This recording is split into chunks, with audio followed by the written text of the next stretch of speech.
Merci de rester avec nous. C'est la seconde partie de New World Forum. L'UFC, l'Union des forces de changement, parti d'opposition au Togo. Hier, aujourd'hui, peut-être demain. C'est le thème de cette semaine et nous en parlons avec le deuxième vice-président du parti, Elliott Arli Ohin, qui est au plateau avec nous. Merci, Monsieur le ministre, de rester avec nous. C'est à moi de vous remercier. Et pour cette seconde partie, les téléspectateurs nous rejoignent très nombreux pour vous poser des questions. Plus 228 96 46 10 31 qui défilent à l'écran. Je voudrais d'ailleurs commencer avec un téléspectateur qui nous écrit de l'Iowa. C'est Pierrot. Je tiens à dire courage à votre invité et lui dire qu'il doit voir le changement dans ce pays avant de rendre l'âme. C'est la prophétie de Pierrot. Bah écoutez, que cette prophétie se réalise, c'est pour ça qu'on se bat. Je remercie Pierrot, que je ne connais pas, de cette prophétie. Et je pense que je ne serai pas le seul à être content que ça se réalise. Je suppose que Pierrot aussi serait content si les choses évoluent normalement dans ce pays. Est-ce que l'UFC a encore dans son agenda l'alternance, la possibilité de gagner les élections, notamment présidentielles? Mais écoutez, ça va de soi. Nous sommes un parti politique et tout le monde sait que l'objectif d'un parti politique, c'est d'arriver au pouvoir. Si nous sommes là, si nous avons créé un parti politique, ce n'est pas pour étendre le tapis rouge pour d'autres partis de rester au pouvoir éternellement. C'est pour ça que nous nous battons pour l'alternance, parce que nous avons un projet pour notre pays. Sinon, on ne créera pas un parti politique. Donc nous avons l'espoir d'arriver au pouvoir et de nous battre pour ça. À la Tshisekedi? Non, alternance par les urnes. Nous nous battons pour la démocratie. Oui, la démocratie, pas les urnes. La démocratie, mais écoutez, bien sûr que. Mais la démocratie, c'est une question qui revient à la population, c'est au peuple, c'est à la majorité de voter dans la transparence, sans aucune manigance ou autre, pour que nous puissions réellement prendre le pouvoir, gagner et vraiment gouverner ce pays. Des rumeurs ont dit que dans l'accord répété UFC, les non-dits suggéreraient une forme de rétrocession du pouvoir à un moment donné à l'UFC. Est-ce que c'est vrai? Heureusement que les rumeurs viennent d'en bas. Mais les vraies décisions se planent en haut. En ce qui me concerne, puisque je peux me permettre, je peux dire que je fais partie de ceux qui sont en haut à l'UFC. Cet accord que j'ai négocié, il n'est marqué nulle part, on n'a dit nulle part qu'il y aura une rétrospection, qu'on va nous repasser le pouvoir. Non, nulle part on a parlé de ça. Nous voulons aller au pouvoir d'une façon claire, franche et normale, par les urnes, c'est tout. Richard Tagba, notre fidèle téléspectateur de Cara que nous saluons, vous écrit Tagba 91 62 16 91 62 16. Bonjour Gilles, mes salutations à votre invité qui est un ancien ministre. La situation socio-économique que vivent les Togolais doit intéresser à plus d'un titre tous les partis politiques épris du bien-être de ses citoyens. Quelle est aujourd'hui la perception de l'UFC du phénomène de vie chère au Togo aussi, dans le processus de réconciliation entamé depuis quelques années dans notre pays?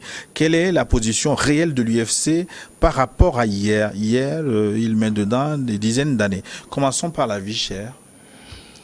Écoutez, jeudi dernier, on a fait une conférence de presse qui était orientée Soudou, parce que 30 ans après Soudou, nous avons jugé bon justement de faire une rétrospective de cette époque, parce que c'est le devoir de mémoire exige qu'on en parle.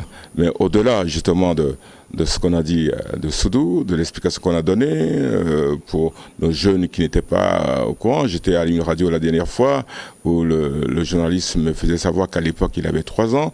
Donc il faudra quand même dire ces choses-là à nos jeunes afin justement que les choses comme ça ne se reproduisent de nouveau. Mais nous ne sommes pas limités uniquement à Soudou. Nous avons fait le tour d'horizon de la situation sociopolitique dans notre pays. Et nous avons fait des propositions concrètes. Si votre téléspectateur qui a envoyé le message, on peut lui faire parvenir ce qui a été dit. Nous avons fait toute une série de propositions, de projets. Enfin, ce n'est pas des replâtrages qu'on voulait faire. Nous avons fait des projets que nous avons proposés au gouvernement. Nous faisons des propositions pour que le pays puisse avancer. Donc, nous avons pensé à tout cela. Nous sommes un parti politique et nous ne pouvons pas être insensibles à une crise sociopolitique, ce qui plus est à des crises sociales dans ce pays. C'est important pour nous, parce que nous attendons de ces gens-là d'être nos électeurs plus tard.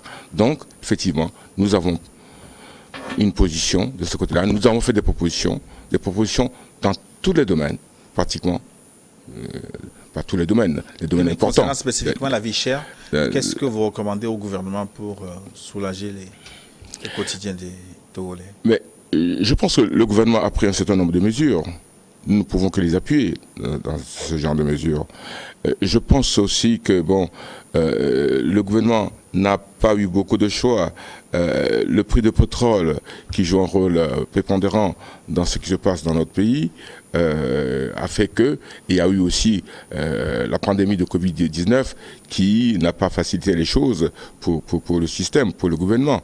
Mais ce que je peux vous dire, c'est que nous pensons que justement le gouvernement doit essayer justement d'augmenter le pouvoir d'achat, mais avec l'augmentation du prix du pétrole, les produits qui viennent de l'intérieur du pays, on doit les transporter pour venir à Lomé.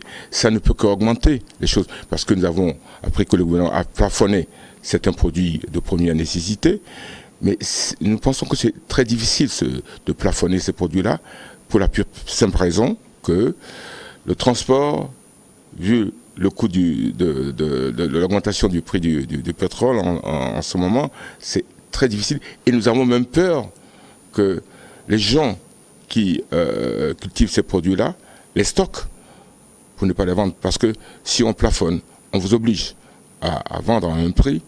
Si vous vous rendez compte que ce prix-là ne correspond pas à ce que vous avez, au prix que vous avez acheté, vous n'allez pas vendre. Vous allez stocker, parce que vous allez perdre. Admettons, parce que je me suis renseigné la dernière fois, le bol de riz, le bol de maïs qui coûte, le bol de maïs qui correspond à peu près à 3 kilos, qui coûte, disons, 700 francs dans la région d'Atapamé. On va acheter là-bas. Nos bonnes femmes vont acheter le bol de maïs à Atapamé à 700 francs. Il fait la route avec. Le chauffeur, l'essence et tout ça. Vous voulez qu'il le revende à Lomé à 600 francs? Il ne va pas le vendre à 600 francs. Il va préférer stocker ça. Et ça crée un autre problème. Surtout que le pouvoir d'achat n'a pas été augmenté. Parce que les salaires doivent être augmentés. Aussi. Donc vous préconisez une augmentation de salaire? Mais c'est ça le problème, justement. Parce que pour préconiser quelque chose de palpable, de solide, il faut avoir les données nécessaires. Je ne dis pas qu'il faut obligatoirement être dans le gouvernement pour avoir ces données-là. Mais si vous proposez des choses qui ne sont pas réalisables, compte tenu justement de certaines données que vous n'avez pas, ça crée des problèmes. Donc, c'est l'avantage que nous avons eu en étant dans le gouvernement. Ça nous permettait justement d'être au fait des choses et de proposer des choses concrètes. La politique, c'est la réalité. Ce n'est pas des rêves. On doit toucher des doigts certaines réalités pour faire des propositions concrètes. C'est vrai qu'il faut prévoir. C'est aussi l'art de prévoir certaines choses. Est-ce que les prévisions étaient bonnes? Est-ce qu'elles étaient bien faites? Tout cela, c'est ça qu'il faut qu'on revoie. 92 29 79, 92 29 79. Merci pour l'émission, Monsieur Orin. Quels sont les résultats de l'accord RPT-UFC? Quels sont les problèmes qui divisent l'UFC aujourd'hui? Marcelin Diabalo depuis Dapan. Les résultats de l'accord RPT-UFC, nous en avons parlé quelque peu, à moins que vous ayez des choses à ajouter. Sinon, on passe à la deuxième question. Qu'est-ce qui vous divise au sein de l'UFC? Mais écoutez, moi personnellement, je ne vois pas de division. Vous savez, dans les grands partis politiques, il y a toujours des tendances. Ces tendances dénotent plutôt de la richesse du parti, de la richesse intellectuelle des hommes et des femmes qui composent justement ce parti. C'est ça justement le problème qu'on a à l'UFC. C'est plutôt des tendances. Mais le plus important, c'est que nous ayons justement, nous gardions le même objectif que nous avions pour notre pays. Donc, plusieurs tendances, mais nous devions avoir le même objectif. C'est pour ça que nous avons en place ce qu'on appelle justement une cellule de sages qui oriente, qui, d'ailleurs, on a dû s'en rendre compte qu'à ma conférence de presse, M. Dessouza, qu'on appelle communément gentiment Fonati, qui était un des présidents des sages, était à côté de moi pour orienter les choses, pour voir si nous allons dans le bon sens. C'est ça le rôle des sages. Et s'il y a un problème, les sages se chargent d'ailleurs de ça, ils en discutent, ils verront, ils régleront le problème. Nous avons prévu un mécanisme pour régler ce genre de problème. Personnellement, il n'y a pas de clan pour moi. Mon clan, c'est UFC. C'est tout. Il n'y a pas de clan. Mais si des gens qui sont engagés individuellement, qui ont leur agenda propre, et bon, qui se rendent compte que leur agenda n'est pas atteint parce que compte tenu de la façon dont les choses se passent, ils ne peuvent pas réaliser leur agenda et ils veulent créer des problèmes, ils n'arriveront pas parce que les mécanismes sont mis en place pour vérifier ça. Mais je vous dirais que je terminerai par un vieil adage allemand qui dit que justement l'ignorance et l'arrogance poussent sur le même arbre. Peut-être qu'il y a des ignorances de certaines personnes sur les tests réels de notre parti qu'il faut respecter. Le problème, c'est le respect des tests. C'est tout, et tout se passera bien. Oui, mais on vous comprend hein, quand vous tentez de mettre un bémol. Ce que le téléspectateur dit, on voit quand même apparaître au grand jour parfois des dissensions au sein de votre parti. Vous parlez à plusieurs voix. Notamment tout tourne autour de qui a la légitimité de diriger le parti. Il y a aucun problème sur la légitimité du parti. Les tests sont clairs de ce côté-là. Ceux qui ne veulent pas respecter les tests, je crois que je vous disais tout à l'heure qu'il y a une cellule des sages qui se charge justement de leur remettre à l'ordre. Il n'y a aucun problème. Mais en ce qui disent les tests? Les tests disent qu'en absence du président sur le territoire, les vice-présidents dans l'ordre de préséance ont la plénitude justement du pouvoir de diriger le parti. Les tests sont clairs. C'est l'article 22 de nos tests. Oui, mais donc, être absent du parti, est-ce que ça signifie qu'il est indisponible ou en incapacité de diriger le parti? Non, pas du tout. La preuve en est que moi, je suis au courant, je suis en contact avec M. Olympio pratiquement minimum une fois par semaine. On m'appelle, il m'appelle, on discute. Mais sur le terrain, il y a des choses qui se passent sur le terrain, il faut répondre tout de suite. Il faut qu'il y ait quelqu'un qui puisse répondre à ça, qui peut trouver des solutions sur le coup. Il ne peut pas, de Paris, diriger le parti. Il ne sait pas ce qui se passe de l'autre côté. Mais on lui rend compte, on discute avec lui. Et on avance. Oui, mais dans ce contexte, pourquoi il n'arbitre pas Guelkis Olympio pour mettre fin à la récréation? Mais écoutez, peut-être que pour M. Guelkis Olympio, il n'y a pas à mettre fin à une récréation, puisque peut-être pour lui, les choses sont claires, il n'y a pas de dissension. Il n'en voit peut-être pas. Pour lui, peut-être que les choses sont claires, que les tests sont clairs et qu'on doit les suivre. Pourquoi voulez-vous qu'il arrête quelque chose, qu'il mette fin à quelque chose qui est clair, qui doit être clair normalement? C'est à nous sommes des adultes, c'est à nous de s'en rendre compte que bon, c'est clair. Et puis, il y a, sur le terrain, il y a notre cellule des sages qui est là aussi. Oui, oui. La question, j'insiste sur la question parce que récemment, il y a eu une crise. Quand l'UFC devrait désigner ses représentants à la CENI, vous avez fait sortir un communiqué pour indiquer que vous avez envoyé des noms officiellement au nom du parti, des noms qui n'ont pas été retenus par l'Assemblée nationale, ce qui n'est pas normal. Mais écoutez, je vous remercie pour cette question. Ça me permet justement d'apporter un éclaircissement et de vous dire exactement ce qui s'est passé. Vous savez, nous avons reçu une lettre de la part de la présidente de l'Assemblée nationale nous demandant d'envoyer des membres de l'UFC pouvant nous représenter à la CENI. C'était une lettre officielle. Cette lettre, nous l'avons mise à la disposition de tous les membres de l'UFC en leur demandant d'envoyer justement leur dossier s'ils remplissent les conditions pour être candidats, pour être représentants de l'UFC à la CENI. Cette lettre, ce message a été reçu. Nous avons reçu de par le Togo, parce qu'il y a une dame qui est de Palimé qui faisait partie de la liste. Nous avons reçu les noms, nous avons fait un tri, et on a envoyé 4 noms. C'était ouvert, c'était pas du tout quelque chose qui a été fait en catimini. C'était ouvert. Tout le monde aurait pu le faire, envoyer. Du moment que vous remplissez les conditions, ils doivent le faire, ils peuvent le faire. Nous avons reçu la liste, nous avons envoyé la liste officiellement à une copie à la présidente de l'Assemblée nationale. Le texte stipule que la candidature doit passer par, pour les partis parlementaires, les partis qui sont au Parlement, la candidature doit passer à travers le président du groupe parlementaire. Nous avons envoyé la copie au président de notre groupe parlementaire. Attends, nous avons les copies avec moi ici, qui ont déchargé, les lettres sont bien parties, bien reçues. À notre grande surprise, quand on sort les noms, aucun des 4 que nous avons, les noms que nous avons envoyés officiellement ne sont pas sortis. C'est des noms qui n'étaient pas du tout sur la liste officielle du parti. Alors, évidemment, les 4 personnes qui se sont décarcassées pour faire leur dossier m'ont écrit un courrier me demandant, mais écoutez, est-ce que vous n'êtes pas, entre guillemets, foutés de nous? Vous nous demandez d'envoyer le dossier, on envoie le dossier et on voit des noms qui n'étaient même pas sur la liste. Il faut réagir. Je n'en dis pas plus, puisque nous sommes dans un pays de droit. Le droit s'en occupe. On verra la suite. Nous avons eu quelques explications. Et nous avons ouï dire que les 4 qui ont été retenus par l'Assemblée nationale ont été proposés par le président national. Non. Non, le président national sait très bien qu'il y a une structure qui est en place ici. Je ne dis pas, mais écoutez, puisque les noms que nous avons envoyés, on a envoyé la copie au président national.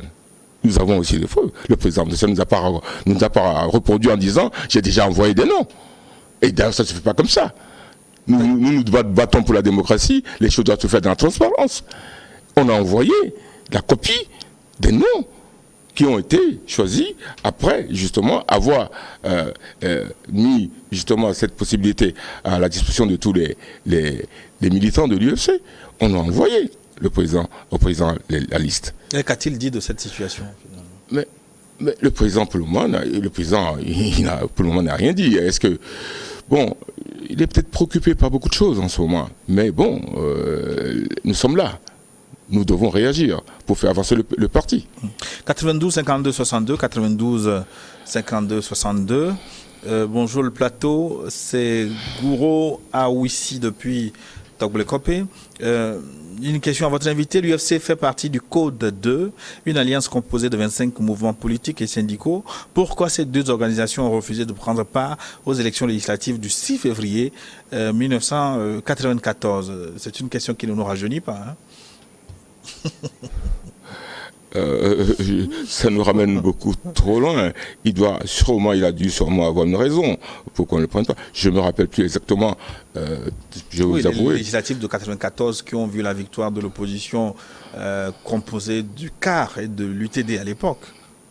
Oui, à l'époque, j'étais secrétaire général d'ailleurs du parti, je pense, mais bon, nous n'avons pas pris part pour des raisons de transparence peut-être qu'on ne voyait pas très bien. Il a dû avoir quelque chose qui n'était pas transparent et le parti a décidé dans ce cas-là de ne pas prendre part. On ne va pas à une élection justement pour mettre le tapis rouge à quelqu'un d'autre. On va aux élections pour les gagner. Mais finalement, est-ce que cette élection ne s'est pas révélée la plus transparente de l'histoire du Togo? C'est vous qui le dites. C'est la seule élection que l'opposition a gagnée depuis. Ah, si l'opposition gagne, c'est transparent? Je ne sais pas. C'est ce que vous voulez dire. Non, j'en sais rien. J'en sais rien. Mais au moins l'opposition a gagné. mais oui. Mais écoutez, on n'est pas revenu là-dessus. Nous n'avons pas revenu sur le fait que l'opposition a gagné. On a vu ce que ça a donné à la fin. 90, 99, 97, 90, 99, 97. Bonjour Niwod, heureux de revoir votre invité aujourd'hui. L'opposition togolaise est quasiment à terre car elle a été trop radicale. Elle s'est enfoncée davantage le 5 septembre 2017 quand les députés de l'opposition ont refusé de voter la modification de la Constitution. Elle a profité pour laver l'UFC dans la boue, la diabolisant car elle avait signé le pacte avec le diable, entre guillemets. Aujourd'hui, c'est l'ensemble de l'opposition qui se retrouve écrasée. Ils vont repartir sur une nouvelle base en formant la relève. Les pionniers ont fait leur temps. Il faut faire confiance à la jeunesse. Simlewa et So d'Awangelo Kara. Que pensez-vous de Mais, ce écoutez, développement? oui, nous ne pouvons pas parler de démocratie et refuser au sein de nos partis respectifs de ne pas arriver à l'alternance au sein de nos partis. Parce que, bon, il faut justement qu'on renouvelle, que le sang se renouvelle, que nous puissions avoir du nouveau sang dans nos rangs. Donc, pour ce qui nous concerne, et moi personnellement, je ne vois aucun problème de ce côté-là. Nous allons arriver rapidement, puisque vous m'en avez parlé tout à l'heure, nous allons arriver aux réunions nécessaires qu'il faut pour en arriver justement à renouveler les instances du parti. C'est important. Il semble dire que vous avez, on vous bat aujourd'hui avec le bâton avec lequel vous avez tapé vos adversaires il y a quelques années. Nous n'avons jamais tapé nos adversaires. Vous savez, je vous disais tout à l'heure que la politique n'est pas statique, les choses évoluent. Bon, peut-être que nous avons commis des erreurs, nous ne sommes pas des saints. Même des saints, je ne sais pas s'ils ne commettent pas des erreurs. Mais bon, écoutez, on ne va pas nous juger sur le passé. Le passé nous permet justement d'éviter de recommencer les mêmes erreurs. Peut-être qu'à une époque, nous avons jugé bon de prendre certaines positions, mais les choses évoluent. 90, 33, 81, 90, 33, 81. Ce qui arrive à l'UFC depuis 2010, c'était prévisible pour un observateur attentif de la scène politique. C'est Kader Tchaniao qui nous écrit. Le leader de l'UFC avait confondu la vengeance à la démocratie.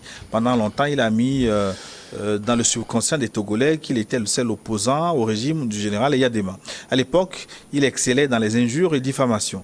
Le clash à l'UFC a commencé en 1999 lors de la signature de l'accord cadre de Lomé, où celui qui a paraphé l'accord pour le compte de l'UFC était un inconnu, en l'occurrence Eric Amerdine. En 2003, contre toute attente, c'est le vieux Bob Akitani qui est investi comme il récidive en 2005. À partir de là, les Jean-Pierre Fabre, Patrick Lawson ont commencé par se faire des idées. La plus grande erreur, je crois, c'est que l'accord de 2010 n'est jamais mis à la portée des citoyens. Kader Tchaniao, faut-il publier l'accord RPT-UFC? L'accord a été publié, on ne l'a pas caché. Je peux faire parvenir à M. Kader la copie de cet accord. Mais M. Kader m'intéresse parce qu'il disait que les choses étaient prévisibles. C'est dommage qu'il ne nous a pas prévenus plus tôt. On aurait pu éviter ces erreurs-là pour notre pays. Puisque lui, il a la possibilité de lire dans la barre de café pour prévoir ce qui peut arriver. C'est dommage qu'il n'a pas fait plus tôt pour nous. Mais rien n'a été caché. Rien n'a été caché. L'accord a été lu. Tout le monde, vous en avez parlé tout à l'heure, de ce qu'on devait avoir dans l'accord. Où est-ce que vous avez eu ces informations-là? Si vous ne l'avez pas lu quelque part, vous avez vu le contenu de l'accord. Certains commentaires liés à l'accord, mais l'accord lui-même, publié in extenso, de mémoire de journaliste, je n'ai pas encore vu cet accord. Ah mais écoutez, je suis surpris d'apprendre ça, mais je ne vous fais pas venir, si vous êtes intéressé. Je ne vous fais pas venir, parce que pour nous, on ne l'avait pas caché. 92 07 38, 92 07 68, non 38, 92 07 38, c'est à l'oignon Yao qui nous écrit d'Adido Gomé. Bonjour monsieur le ministre, selon le ministre, l'accord de 2010 a accouché de la paix. Mes questions sont les suivantes. Après cet accord, n'y a-t-il plus de répression au Togo? On n'a pas besoin d'être président avant de mener des actions de développement dans le pays. Que compte faire l'UFC pour améliorer les conditions de vie de la population et lutter contre la cherté de la vie au Togo? En matière de droits de l'homme, quelle solution faudrait-il apporter à la justice togolaise pour lui donner un peu de crédibilité? Je salue donc avec déférence M. Gilchrist Olympio. Mais vous savez...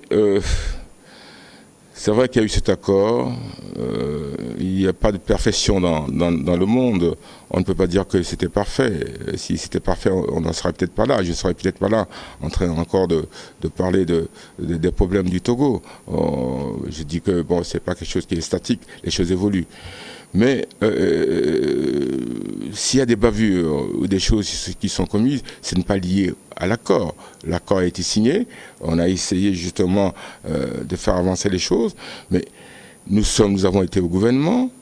Aujourd'hui, nous sommes là. Nous avons gardé dans la corbeille de cet accord ce que je vous disais tout à l'heure. Mais nous ne sommes pas l'exécutif.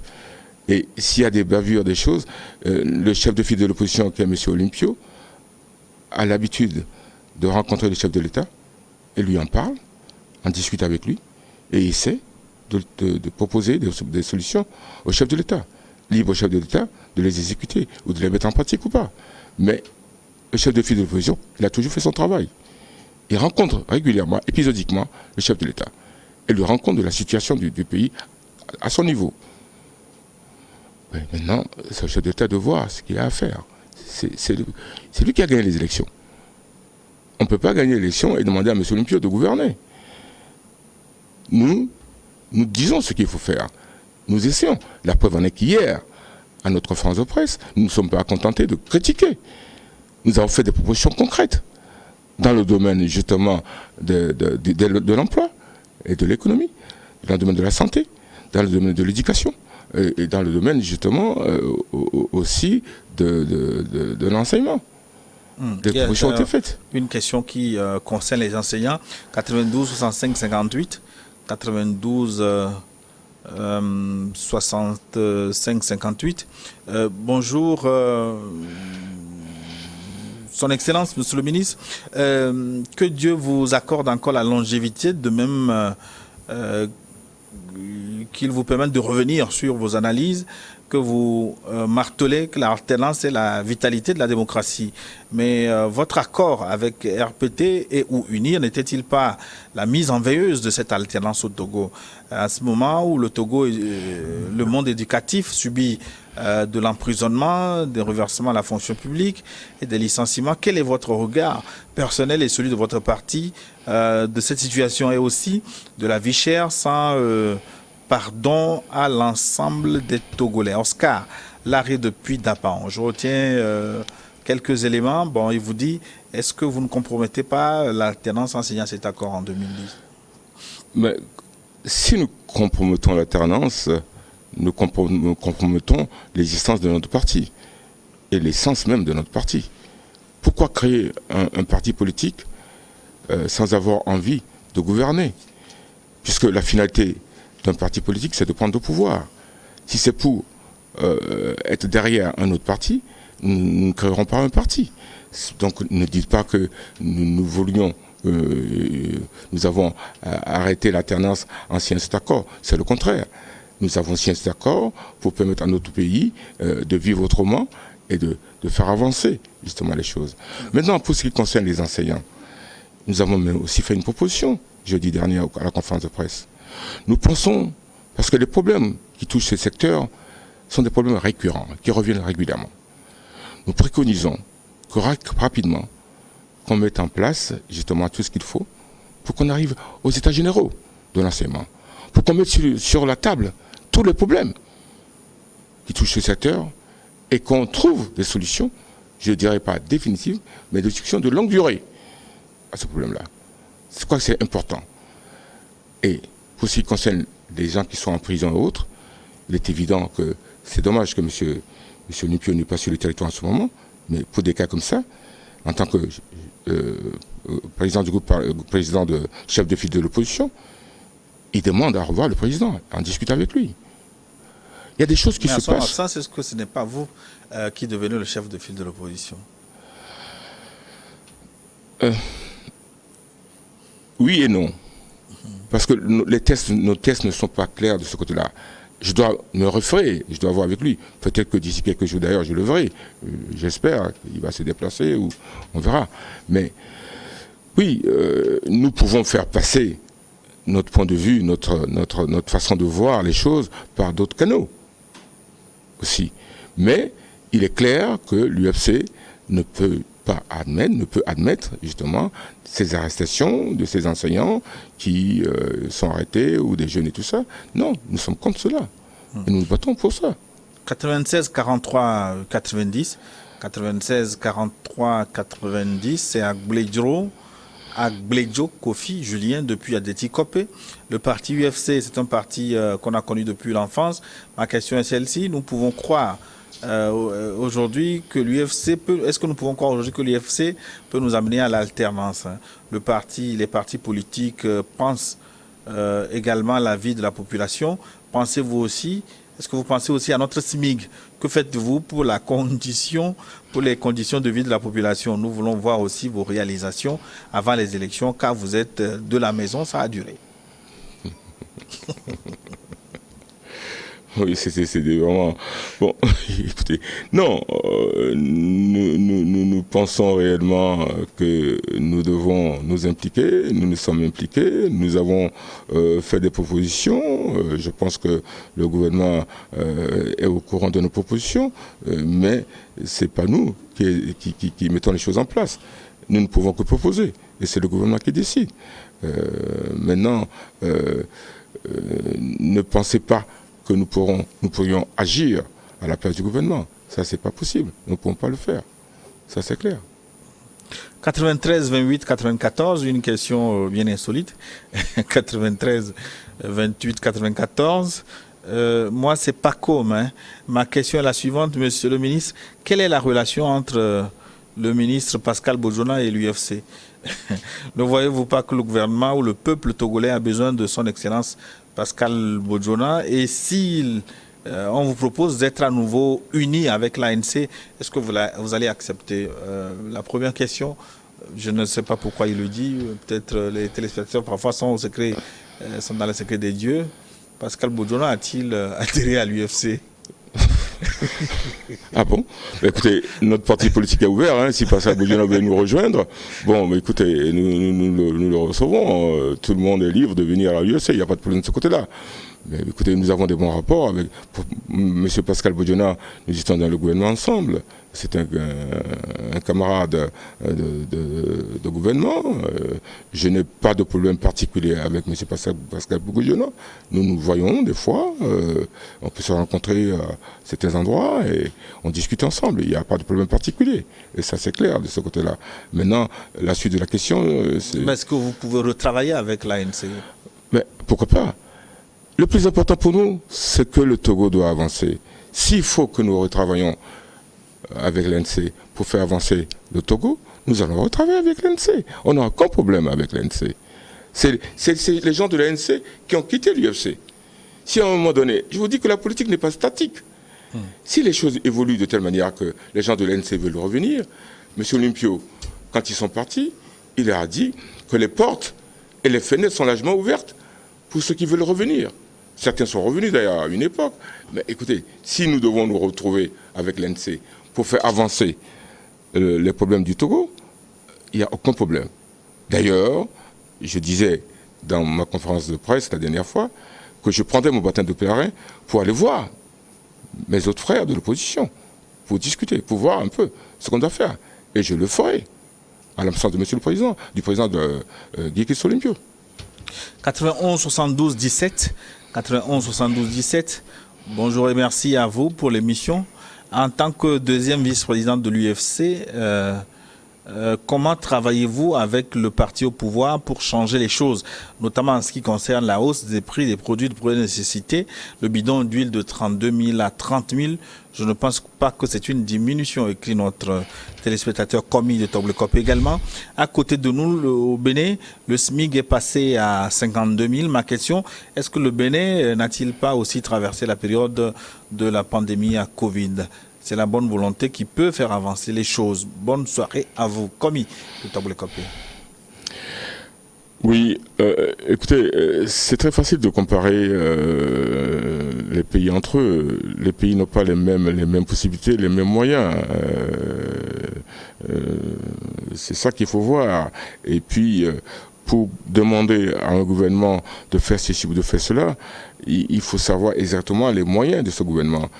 Je ne pense pas que les gens du gouvernement peuvent refuser d'augmenter les salaires s'ils ont réellement les moyens de les augmenter. Je ne pense pas. Mais il faut justement prévoir certaines choses pour éviter qu'on en arrive là où nous en sommes en ce moment. Peut-être que les prévisions n'ont pas été bonnes. Mais je dis, pour avoir fait ce gouvernement, que si le gouvernement a les moyens de doubler les salaires, il aurait doublé. Il faut connaître, il faut avoir les données. pour pouvoir réagir. Je ne pense pas que les gens du gouvernement sont insensibles à la souffrance de notre population en ce moment. Mais je pense qu'ils font ce qu'ils doivent faire. Peut-être qu'ils doivent faire plus. Et nous sommes là pour les aider. Le chef de file de l'opposition a comme mission, justement, d'essayer de recadrer les choses un peu. C'est ça. 90 87 49, 90 87 49. Bonjour chers panélistes, je voudrais féliciter et encourager les responsables de l'UFC, en particulier Gilchrist Olympio, pour son accord politique avec le RPT UNIR, accord qui a permis au Togo de connaître le développement économique constaté aujourd'hui. Ma question est qu'est-ce qui reste aujourd'hui de l'UFC qui, à mon avis, a perdu ses repères? Comment projetez-vous reconquérir le terrain perdu à cause de cet accord mal compris par beaucoup de Togolais? Christophe, depuis Atapamé. Ouais. Écoutez, je peux dire à M. Christophe que nous n'avons pas perdu notre repère. Même si nous l'avons perdu, nous allons le retrouver rapidement. Le repère, c'est le peuple. Nous avons commencé d'ailleurs à aller vers le peuple pour leur expliquer ce qui s'est passé, pour faire avancer. Parce qu'en démocratie, c'est une question de nombre. Pour en arriver au pouvoir, il faut que nous ayons le maximum de gens qui votent pour l'UFC. Et nous avons commencé à le faire. Nous allons expliquer les choses. Et nous sommes confiants. Nous avons la foi, comme je disais la dernière fois, mais nous savons quand même que le pouvoir, c'est dans la main de Dieu. Mais nous avons la foi que les choses vont évoluer dans ce pays. Évoluer pour l'UFC aussi. Makou depuis Bafilo, 93 21 50, 93 21 50. Bonjour le plateau. Aujourd'hui, on sait que M. Olympio est vieux et inactif. Pourquoi vous ne le remplacez pas pour relancer les activités politiques? Non, M. Olympio n'est pas inactif. Je peux vous dire que M. Olympio a bon pied, bon oeil.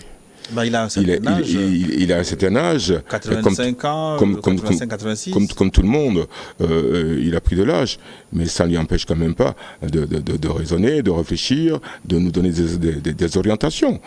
Il est bien. Je l'ai vu la dernière fois. On a discuté longuement pendant plus d'une heure. M. Olympio va bien. De ce côté-là, ne vous inquiétez pas. Mais écoutez, on ne remplace pas les gens comme ça. Nous avons des statuts. Et dans un parti politique, ce n'est pas du tout, disons, une royauté. C'est les membres de ce parti qui décident, après un congrès, de mettre telle ou telle personne à la place de telle autre. Donc nous ne pouvons pas décider nous-mêmes comme ça, où M. Olympio ne peut pas décider de se faire remplacer par quelqu'un d'autre. Ça se passe comme ça. Les tests disent que s'il n'est pas là, comment les choses vont se passer, mais il n'a pas le droit, il n'a pas la possibilité de choisir quelqu'un comme ça qui peut le remplacer. À quand le congrès de l'UFC?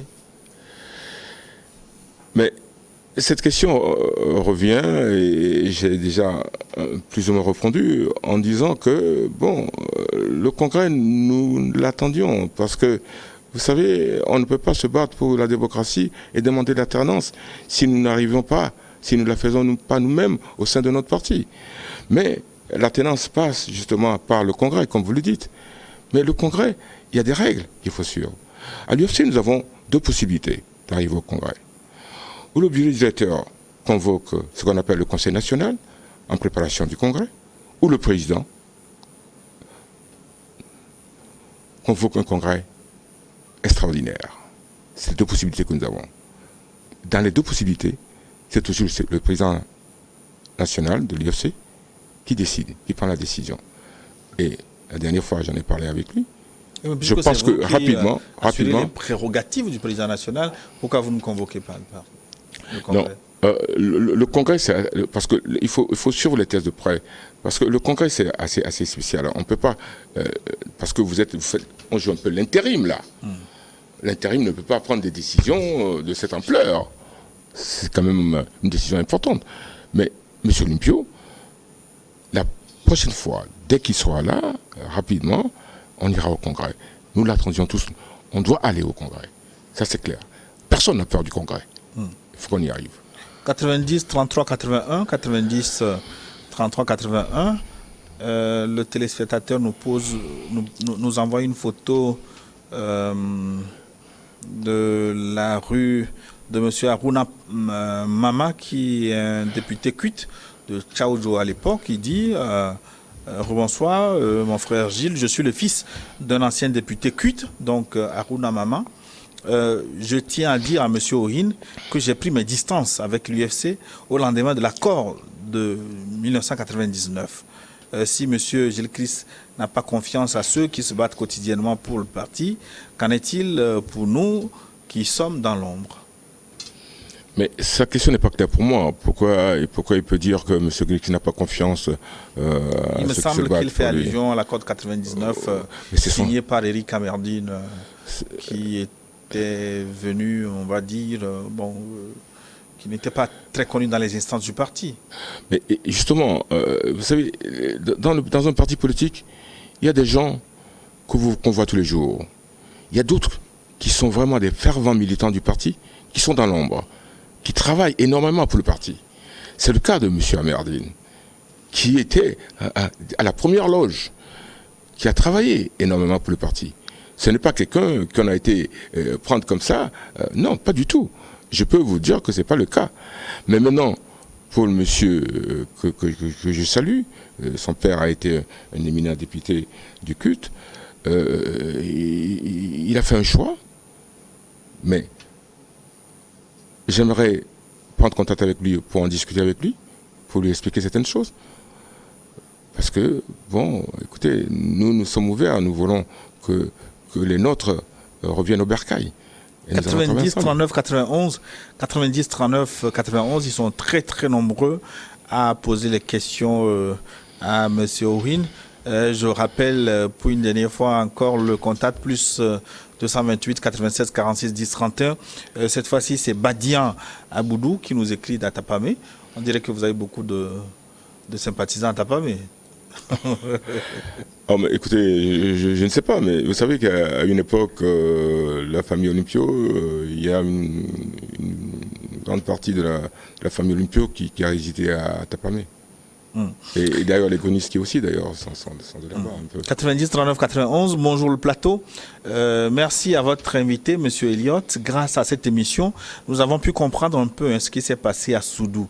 Monsieur le ministre, membre de l'UFC, malgré les difficultés traversées, l'UFC a accepté de travailler avec le gouvernement. Félicitations à toute l'équipe. Ma question est de savoir pourquoi un membre de l'UFC que nous connaissons bien crée un nouveau parti ANC. Peut-on dire qu'au sein de l'UFC, vous n'étiez pas unis? Badian Aboudou depuis Atapamé. Écoutez, comment est-ce qu'on peut savoir ce que les uns et les autres ont dans leur tête?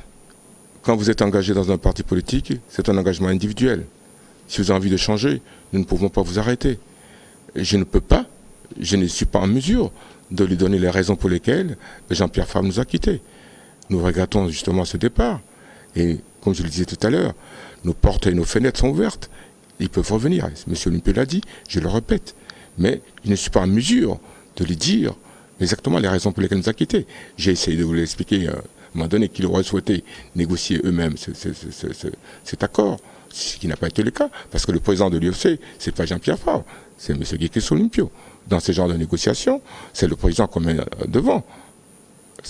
Bon, c'est peut-être ça. Peut-être qu'il y a autre chose, mais je ne peux pas vous le dire. Et c'est dommage qu'il nous a quittés. Une dernière question, Monsieur le ministre. Beaucoup pensent que le combat pour l'alternance ne peut être mené que dans un cadre d'union de l'opposition. Est-ce que vous êtes d'accord avec cette méthodologie? Est-ce que vous y travaillez, le cas échéant? Je suis content que vous me posiez cette question, que ce soit la dernière question, mais je suis entièrement d'avis avec ce que vous venez de dire. C'est pour cette raison d'ailleurs que je fais référence toujours à cette dernière conférence de presse que j'ai faite il y a 3 jours, il y a 2 jours. J'ai pris sur moi, en accord avec le président national, de prendre mon bâton de pèlerin et de faire le tour de mes frères de l'opposition pour discuter et voir ensemble, certains avec lesquels je suis déjà en contact, puisqu'on parle régulièrement entre nous, et voir dans quelle mesure nous pouvons arrondir les angles et essayer justement de s'entendre. Ce qui est dommage un peu chez certains frères de l'opposition, c'est que certains sont catégoriques. Je sais que dans des partis politiques, il y a toujours des clivages liés à leur idéologie, mais si vous n'êtes pas de leur idéologie, si vous ne partagez pas leur point de vue, ils ne veulent pas de vous, ils ne veulent pas parler avec vous. C'est dommage, mais nous y travaillons. Je crois que nous y arrivons, puisque tout dépend, la vie de notre pays, l'évolution de notre pays, le bien-être de notre pays dépend de nous tous, de tous les Togolais et des partis politiques. Il faudrait justement que chacun mette un peu d'eau dans son vin pour que nous puissions tous ensemble travailler et réussir à faire sortir notre pays de l'ornière. Mais vous-même, comment voyez-vous votre avenir politique?